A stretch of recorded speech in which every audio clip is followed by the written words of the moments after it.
for Raflowitz. Playing Rug. Looks like Raflowitz. Here he comes. Rug with Inferno Titans ×3. Yep, 3 Inferno Titans, 2 Avenger of Zendikar, 1 Oracle Moldiah. So for those of you just joining us, I'm Gavin Verhey, joined here with Adrian Sullivan, and we're bringing you round 3 of the Star City Games Open Series here in Atlanta, Georgia. On your right, Caleb Durward. Looks like he shaved his beard a little bit. Maybe clipped it. Slightly. He's playing red-black vampires. Heavier burn package than we've seen in the past. 4 bolts, 4 arc trails, 3 stagger shocks. But a deck we haven't seen for a while, finally coming back into the limelight. On your left, we have Taylor playing Rug. Not, I guess, standard, I want to say, but kind of a lot of things you'd expect out of Rug. It does have a pair of tumble magnets, right? Which are interesting here. So it looks like Taylor has the turn 2 Lotus Cobra, which Caleb bolts. And the Cobra is the key card for that deck. Every time you untap with a Cobra, you almost always find yourself winning the game. It's just so powerful. And here he gets to do it.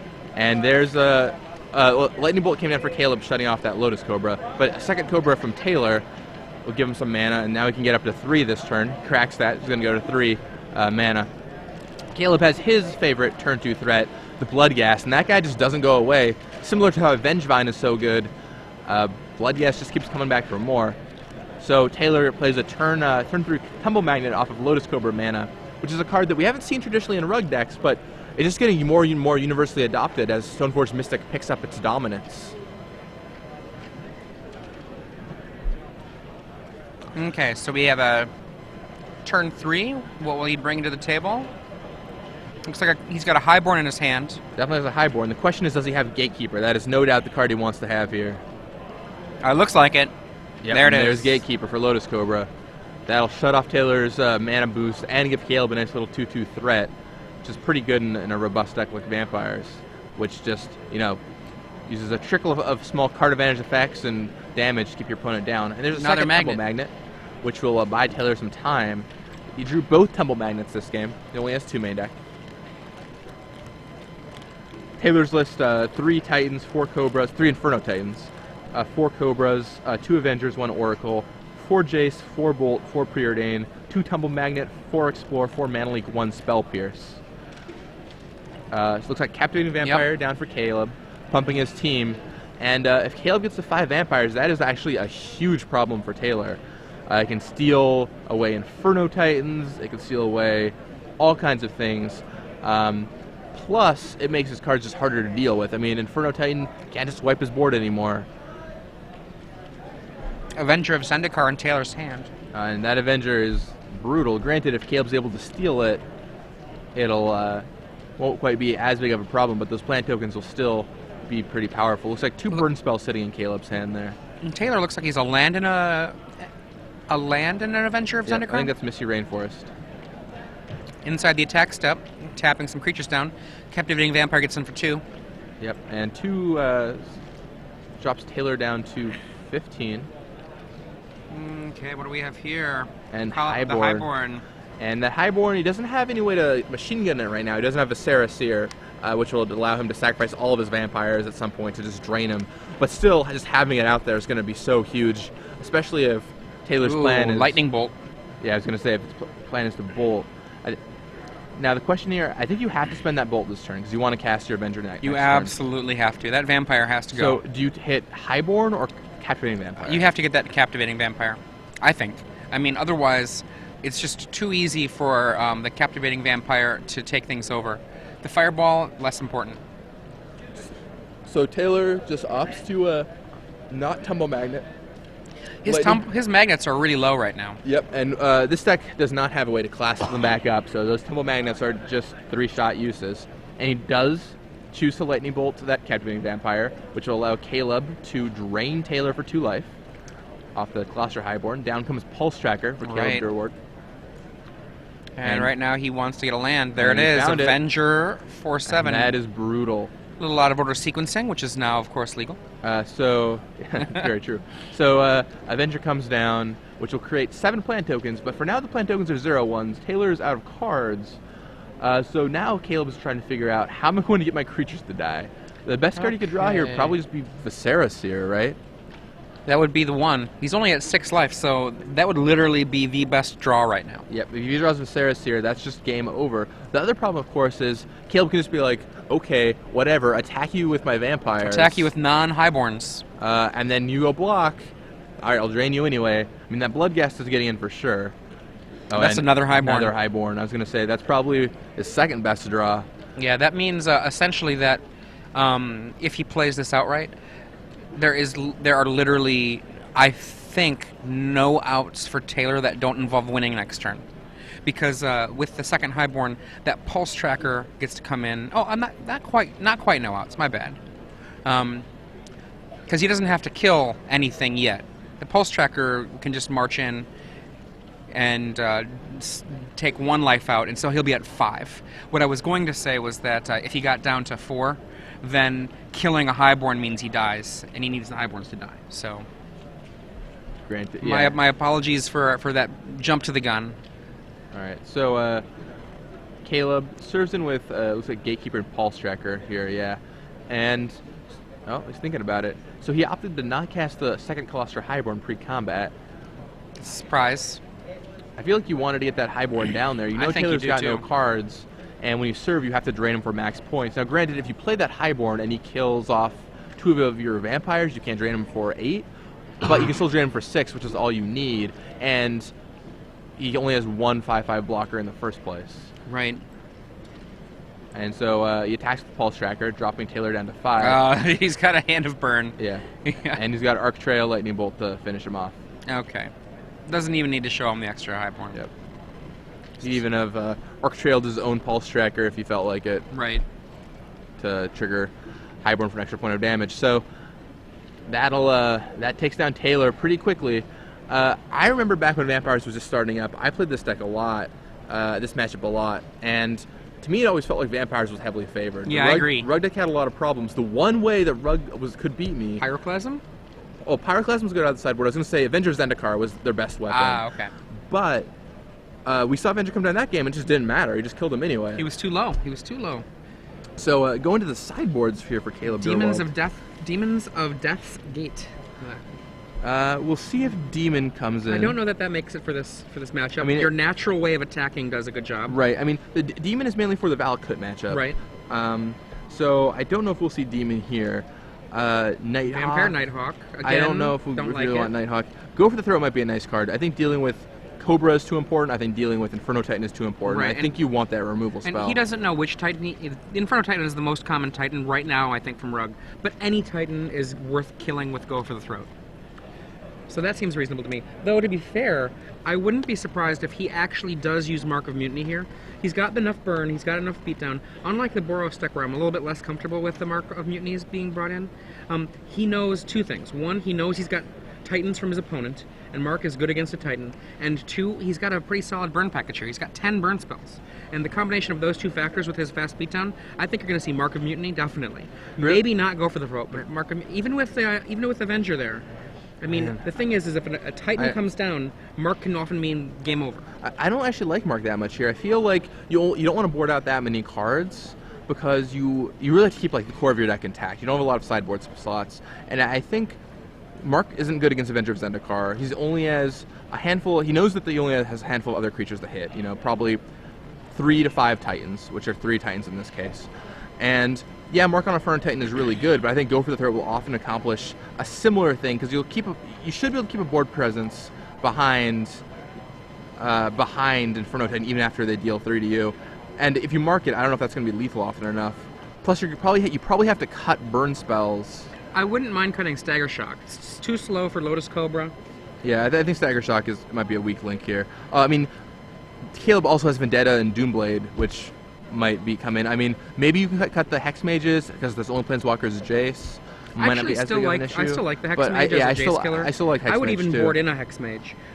My probable board here would be cut 3 Stagger Shocks and cut 1 something for 3 Mark of Mutinies and 1 Hex Mage.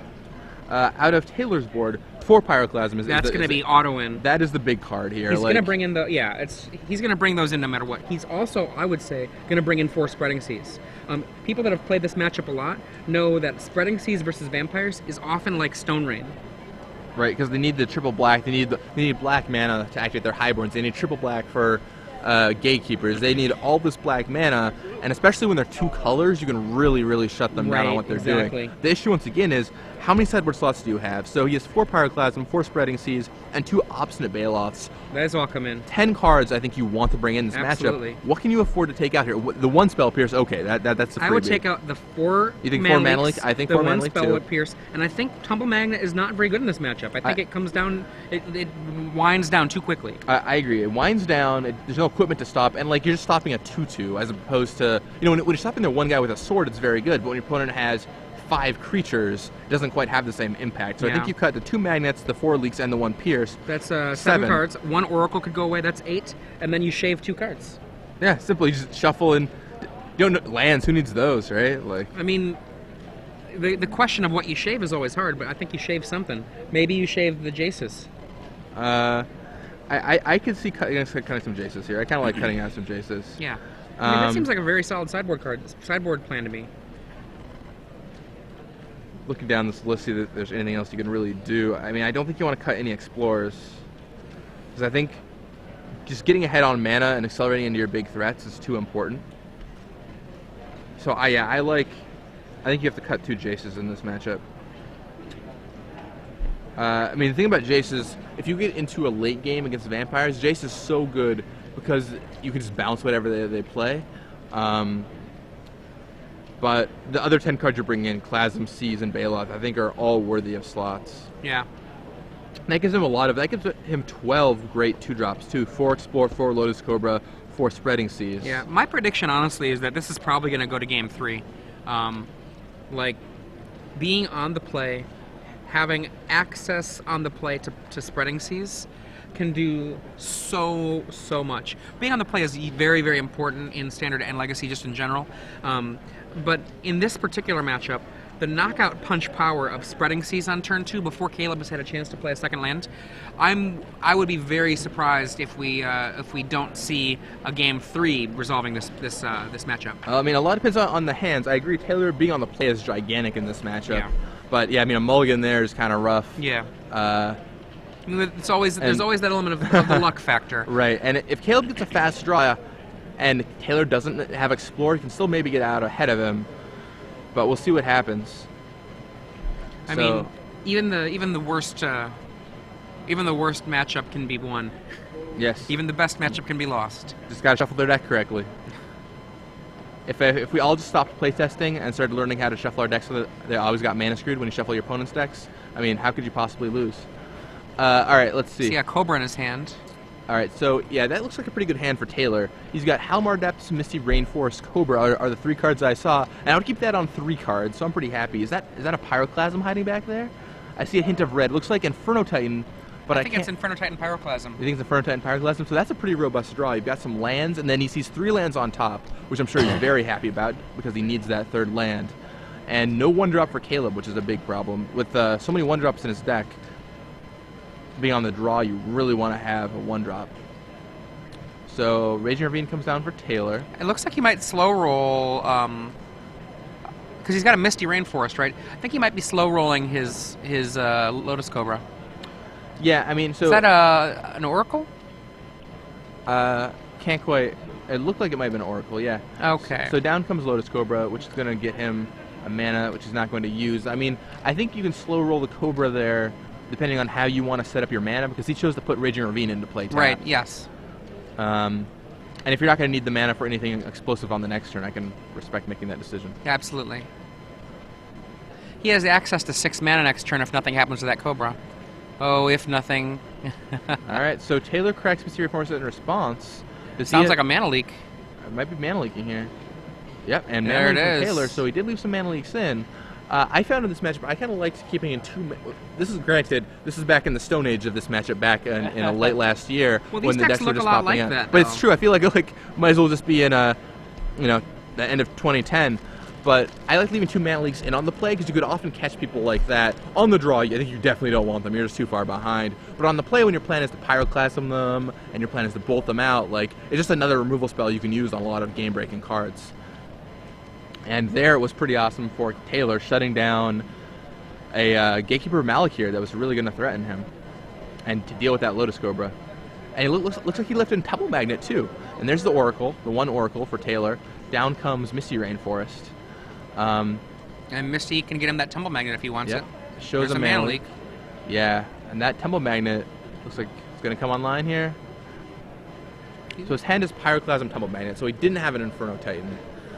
I think the card that we thought was Inferno Titan was actually that mana leak hiding out back there, which I know is strange considering the border, but that little burst of red. Yeah. The glare and the burst of red is very tricky. Looks like Force of Will. So we're going to hit 3 and Temple Magnet? Yep, Temple Magnet here for Taylor. And he doesn't even really need the magnet that badly right now, but he's willing to just put it out there. And we'll see what is on his top here, and it looks like he's in a pretty good position. He'll be able to start drawing a bunch of cards, of pseudo cards with the Oracle. He's got a lot of mana. He just needs to find a threat, but that Oracle will dig him past his lands. The best card Caleb could have here, I don't know what his last card is, but if he has a way to cast Arc Trail, that would be a gigantic blowout. And he has the Summit, but no Trail. There's a Go for the Throat in Caleb's hand, so he definitely boarded those in. Yep. You know, I think a Viscera Seer might be a card he would have taken out. I could see taking out 2 Viscera Seers in this matchup. You want robust, fast bodies, and a 1/1 for 1 isn't exactly what you're looking for. And scrying in the late game doesn't do much against Avenger of Zendikar unless you're trying to burn them out. So, alright, so what do we got here? I predict to Go for the Throat. Yep, Go for the Throat on Oracle, making sure that Taylor is drawing that island, and not going to see the cards under it. And down comes Calistria Highborn. Yep, and down comes the Highborn, and I think now you might just have to blow that Pyroclasm. Like, you already have the 6 mana you need to cast a Titan if you draw it. Oh, no. Activates the Raging Ravine? Is that what that just happened? Looks like it's time to go beat down. Yeah. So he's going to serve in for 6, dropping Caleb's life total to 12. His plan here, I think, is to bait the counterattack plus a couple more creatures. I could definitely see that. I'm usually pretty conservative with my Pyroclasms. I like I'm fine 1-for-1ing them if it gets rid of something important here, especially since Caleb was tapped out and couldn't drain Taylor for any life. I think he's trying with that Tumble Magnet to draw him out. The Tumble Magnet changes the equation a little bit. The Tumble Magnet does change things. It's showing some use here. And second Highborn. Okay, now I think you... Yeah. Oh, right. Boy, what do we do now? You got to pull a Pyroclasm trigger. You can even serve in with that Ravine first, since he has the land in his hands. So you can go attack with Ravine and Cobra. I don't think he's going to block. Okay, he's just being super careful. He's like, I'm not going to risk my Lotus Cobra dying.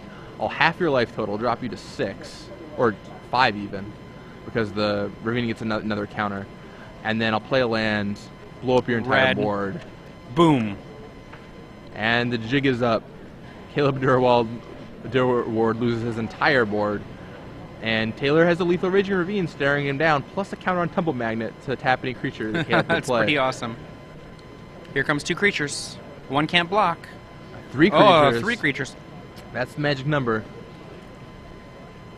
But I think Taylor's got another Temple Magnet. All right, he just decides to serve it in, whatever. You. There we go. And draws the Lacerator. So he can attack for 2 with the Blood Gas, dropping Taylor to 10. And lay a blocker. And that 10 is actually very important, because with the 2 Blood Gas in Caleb's graveyard, that'll have to give them haste if he draws a land to bring them back. Yeah, it's a huge deal. But they can't block. And here comes another Edict, killing one of those vampires. This one. No, that one. So it's actually kind of an interesting decision, because the Lacerator is a base 2/2 now, and it's not going to deal Caleb any damage. But the Pulse Tracker automatically gets one through even if Taylor can block. Yep. Which could be very important. So yeah, he ups to bin the Lacerator here. What do we have? What do we draw, Caleb? It needs to be a blocker. That's not it's it. a land. He gets back 2 of those. He's going to serve in for 6. Okay. And he taps the Pulse Tracker. And Caleb now does not have the ability to block. So unless Taylor forgets about the attack step, if he clicks the OK button too fast, he will lose. But I don't think that's going to happen. There we go. Yeah, and Caleb makes Taylor go through the motions. Look at the smile. He's like, oh, nice. Oh, I might have forgotten. It could have happened, I guess. It's not the first time somebody would have clicked through an attack step in real life. So. You know, Pro Tour champion Kyle Rose famously said, I did it again, Huey. I forgot to attack. Wouldn't be the first time. I remember a story that Mike Flores always tells is about how he had a lethal core lash in play, just didn't attack. He just forgot to attack with his core lash. Sometimes, you know, you've got a creature in play or something that can kill someone, and I don't know, someone walks by and you're like, hey, what's going on? You're like, man, I could kill him, but what if I put Collation Victory in my deck and just waited till I had all 5 colors in play instead? This sounds so much better. So now the game is changing a little bit. The players are switching positions. Caleb gets to be on the draw, or on the play here. Taylor goes on the draw. I think we're going to see those mana leaks come out for Taylor. I think the mana leaks are going to disappear for Taylor. I mean, we like on the play, I think you could justify keeping them in. We saw 2 that game. Maybe he kept all 4 in. I don't know. Well, I mean, one thing we weren't looking at when we were talking about this, we weren't looking at Taylor to see if he re-sideboarded or not. It looks like Caleb is definitely re-sideboarding. I'm not sure if we saw any re-sideboarding from Taylor yet. I'm almost curious if Taylor just chose to not bring in those spreading seas. Because we saw the Oracle that game. Yeah. We saw 2 mana leaks. Did he just leave the spreading seas in his sideboard? A lot of times people miss the spreading seas. They're like, spreading seas is my Valakut answer. And they don't think about the fact that a deck like Vampires, like for example, in that game, right, he would not have had to cast the mana leak to stop the Gatekeeper if he had had a spreading seas, because the spreading seas would have just blanked that land. And in fact, Caleb had 4 land for a long time, and each of those, like many turns, he went black, black, black, black. All 4 black mana that they needed to be black to have his play work out. Yeah, the spreading seas is just like a proactive mana leak. It shuts them off of a turn. It's like a proactive dismiss. You draw a card and you just shut them off of a turn. Granted, it's going to be way worse on the draw than it is on the play, but I still think it's worth having it in your deck. Plus, it does draw you a card, which digs you closer to cards like Pyroclasm, which are so important. Absolutely, and I do think that you can't afford in this matchup to be holding mana back for mana leak. Yeah, especially like on the draw. Maybe on the play you can justify it, but once again, on the draw, I just don't think you're going to be able to have the time to do that. Caleb's going to go 1 drop. Like we see Caleb sideboarding here. He might be bringing his Viserys Seers back in. I think Caleb's going to go 1 drop. Taylor's probably going to go like tap land or something similar to that. Caleb's going to play 1 or 2 more guys, and Taylor can't just afford to be like, okay, I'm going to leave up mana leak here. That is the recipe for disaster. So we'll see how this plays out. What do you think Taylor is working out here? Like in his head, what do you think he's trying to figure out? Well, I mean, for this at matchup? this point, it strikes me that when it comes to what the matchup is, it basically is him trying to kill everything that drops on the table, or accelerate really quick. But either way, like, just deal with the table first, and then second stage, get down a Titan, right? That's what he wants to have happen. And so maybe he keeps in his Tumble Magnets, because in his mind he's like, Tumble Magnet helps me get to Titan. And I think that might be how he's thinking about this matchup. I'm not sure that I agree, because like you were saying moments ago, like Tumble Magnet is one of those cards that when you're not talking about an equipment, when you're not talking about a lot of different big creatures, a Tumble Magnet can hold off a little bit of damage, but it's expensive to do so. Right. And then at a certain point it stops doing the work it was supposed to do. Yeah, and on the draw it's just so unimpressive. I mean, in this matchup, I don't know, being on the draw with a Tumble Magnet in your hands just seems so slow, because you're going to play a turn 3 Tumble Magnet, and even if you have a Lightning Bolt or Pyroclasm on turn 2, it's still not going to do as much as you want it to. I don't know. I feel like Tumble Magnet's going to come out here. I feel like those mana leaks are definitely coming out here. So he's going to free up some spaces in his sideboard, but maybe he just doesn't realize to bring Season. Maybe he just knows better, and he's like, I don't think we need Season this matchup. So we got a Charles Gindy walking by. 3-0. What are you playing? The Pro Tour Hollywood champion, rocking some Squadron Hawks and Stoneforge Mystics, as the pros tend to do these days. He's like, Glenn Jones is telling us also to remind us that the other 2 championships to pay note to, not just the Pro Tour, but the Star City Games events as well. To me, Charles Gindy will always be the Merfolk man, but interesting. You know. I think Alex Borta will be my Merfolk man for a long time. Okay, so Caleb Durward on the play here. Hoping yeah, and we have Charles Guinea coming into the booth with us, going to comment on the third game of this match. What's Taylor and Caleb? So they're playing, it's Rug versus Vampires here. Caleb's playing vampires, I assume? Yes. He loves his unsurprising. vampires. He does love a good vampire. I don't know. I don't think vampires are very well suited for this format right now. Do you feel like the blue-white deck just drives vampires out? I feel like sort of Feast and Famine kind of drives vampires out by itself, but yeah. Other than that, like it just feels like the decks are not where vampires wants to be. You don't really want to play against Valakut that much, right? I mean, Duress is your good point, right? Because you're too slow for Valakut. You don't really want to play against Boros either. I think that's a better aggro deck. And mono red, right? Because Bloodghast is terrible against both of those. So what is he actually planning on beating? I think this is the matchup he wants to play. This is the Rug matchup.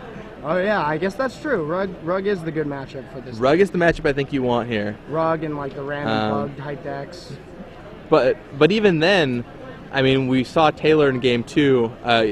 You know, like he has a lot of really good tools. He has Pyroclasm out of the sideboard. He's got a lot of really strong threats against the vampire deck that'll cut down Caleb's ability to get the fast starts you need. And I feel like Vampires was really good in an undefined format, but now that the format is more defined, it's a rough world to be slinging black spells. It is definitely a rough world for Vampires. Just in general, Tumble Magnet's even a pretty good answer for their aggressive strategy, which is a heavily played card now. And it looks like turn 1 Preordain from Taylor. And turn 1 Preordain is a play that a lot of people have been saying, it's usually better to go for a turn 3, turn 4 Preordain. But turn 1 comes down for Taylor. How do you feel about the turn 1 Preordain? I think it's hand varying. Basically, most of the time you want to kind of wait for a more optimal time, sort of like your brainstorms. But there are definitely hands you keep because of Preordain, because you want to hit your lands or you need a 2-drop, like a Mana Leak, a Disruption spell, something like that. That's when you want to cast Preordain 1. But if you have a 2-drop and you're already set up for the next couple of turns, there's no reason to continue setting up for something that you already have, you know? Sure. Yeah, you find the missing pieces.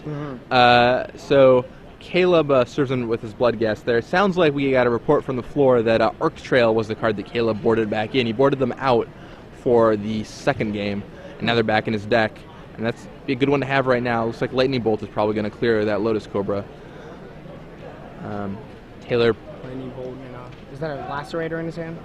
Kind of looks like. I think it's Lacerator. I think his hand is Lacerator or Lightning Bolt. Lightning Bolt in the land. That's kind of what it looks like. Yeah, it's pretty weak hand for Caleb Durward here. Yeah, looks like Taylor's. Well, we know the Bolt's going to kill the Cobra. All right, Shaw's not to bolted in the turn. Interesting. Thinking trading. Well, yeah. See if he trades first. See if he trades with Bloodghast. You never know. It could happen. I mean, I feel like he didn't cast that Lacerator last turn. He left the Dragonsteel Summit untapped. And I feel like if you're going to... maybe he was trying to play around a mana. No, you can't no, play around because then you just have way. another mana untapped on your turn, right? Yeah. Not playing around Spell Pierce either, because he just played the Lacerator first and didn't play his land. So. And there's a mana leak. I felt like maybe the time to do it might have been in response to the Preordain. That's probably a good idea. But I guess this does force Taylor to shuffle away the cards that he Preordained into, which could be reasonable. Both on top. Yeah. So we getting rid of one random card based on this. But we don't get rid of the Lotus Cobra, which is the threat right now. Right. Yeah, that's rough for Taylor. Or rough for Caleb, rather. Yeah. Obstinate Bailoff. That's going to really shut down all of Caleb's offensive power. Caleb did not have much going on this game, and a 4/4 is going to be an issue. Granted, I think in Caleb's hand he drew Go for the Throat. Might have been a Doomblade. I'm not totally certain. Nope, he opts for Oracle. And down comes Raging Ravine. He wanted to leave Bolt up. Just wants to bolt that away right now. Wow. Yeah, this is a really bad position for Caleb to be in. Yeah, it's pretty rough. I think he has a Doomblade, though. A Doomblade, so he can deal with it. If he doesn't answer the Oracle with Doomblade. If he answers the Oracle with Doomblade, then the Bailoff beats him. But if he doesn't answer Oracle, then it's going to generate too many cards. Yeah, so, I mean, either way, it sounds like a bad position for Caleb. Yes. And I feel like Taylor's just decided, I'm going to go on the beatdown plan now. I mean, I've got this Raging Ravine I can attack with. I've got a Baloth I can cast. Yeah, it does seem as though Taylor is definitely on the beatdown trail. Sees a Lotus Cobra and Copperland Gorge. Probably going to leave both on top. Draw the Cobra, flip over the land. Yep. Plays lands off. Play Cobra. Yeah. Nice. That way we can still play the Baloth for free. Oh, we might have a response. Oh, Caleb thinking. So he Doomblades down the Oracle.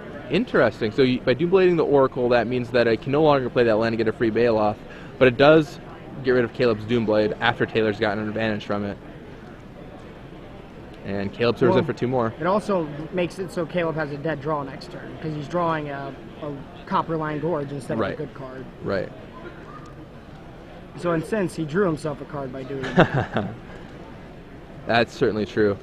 But Caleb, good play by Caleb, but still running low on time. That Baloth is going to add a threat, and Taylor can serve in next turn with the Raging Ravine and the Baloth and the 2 Cobras. And we're already down to 12, or are we at 16? Pretty sure Caleb's at 12. Yeah, 12 life for Caleb.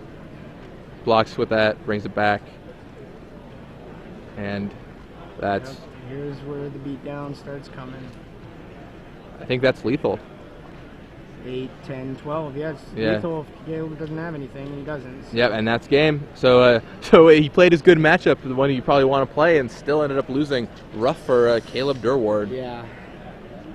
Rough matchup. How do you feel about Rugg in this format? Taylor's a player who's had some success. He knows what he's doing. He's playing Rugg. Like, do you think Rugg is well positioned? You opted for blue-white yourself. Well, Rugg is definitely a good deck for the game, for the meta game, I guess. Like, it's just one of those decks that has a lot of powerful draws. Lotus Cobra can come out of nowhere and just add 5, 10 mana if you have an Explorers, and I don't know. Like, Rugg is a good deck.